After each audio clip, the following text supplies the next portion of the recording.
This is the Azure Pro Race blade, particularly the Pro Race blade, the version with the starry pattern on it and the black blade. It's very important you note that because this is a very different prop.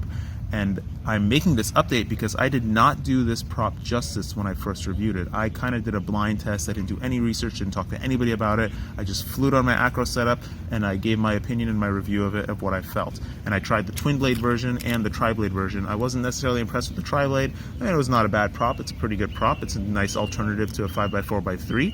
But I wasn't really, raring about it and crazy about it. It's okay. And the twin blade version is pretty much the same thing, just a little bit less thrust, a little bit less grip, a little bit less punch. But I did not do my research on this prop at all. This black one in particular is a very different blade. While the other versions, the blue and the yellow, are a polycarbonate material, they're calling it, the black version is much, much stiffer. And they're calling this material a PPA carbon fiber. Now, I don't know what any of these polycarbonates mean because they're polycarbonates. They're mixtures of all sorts of things, so you can't really tell what the mixture is. And this is probably just another mixture of that stuff, but it is very different than this blade. This prop is the same weight. It's the same, I think it's it's like 0.3 grams more or something, 3.8 grams or something. It's still a very, very lightweight blade, and it is my favorite twin blade for racing at this point. I mean, I can't even believe how good it is. In terms of durability, I think that this prop, I've crashed it a little bit. You can see some scuff marks on the edges of the blade. I mean, I hit a tree and I scraped against some concrete and it didn't really bend, and it feels like a resin, like a gooey material, so it kind of just flexes back to what it previously was.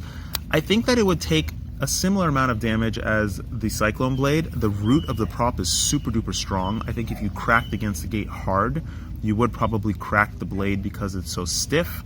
But if you cracked against the gate super duper hard, you're going to break a Cyclone prop as well. So I don't know. It's hard to say that. You'd really have to race the prop regularly to see how it holds up. But in the hand, it feels pretty darn durable. So I'm going to put the durability on this prop as high, but I haven't tested in a true race setting.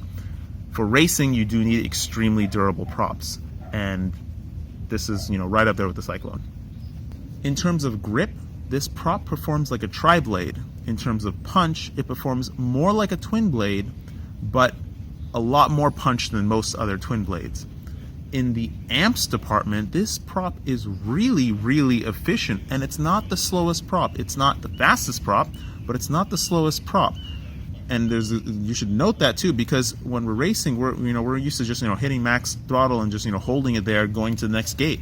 And with this prop, I can hold wide open throttle, and it doesn't my battery doesn't start dying until at least 5-6 seconds later. Like, it's astonishingly efficient at holding wide open throttle and maintaining the speed that you're going. And the grip is also it's like, I'm really surprised by this prop. I can't believe I didn't test it on my lighter setups. I'm ashamed of myself after learning everything that I've learned and doing everything that I've done. I can't believe that I did not do my homework on this prop. I'm going to put all the text on the screen. You can read all that. You can see me flying around, but basically I'm going to tell you that this is an excellent racing blade, and you should absolutely try this prop for racing on your lightweight racing setups. I would say lightweight, definitely under 500 grams, under 475 grams is recommended. And yeah, it looks completely ridiculous. It looks broken out of the package, but my gosh, it performs pretty damn well. I mean, it's not like a night and day difference between other props, but it is the best twin blade I've used. So there's something to be said about that. Anyways, don't forget to floss. Bye-bye.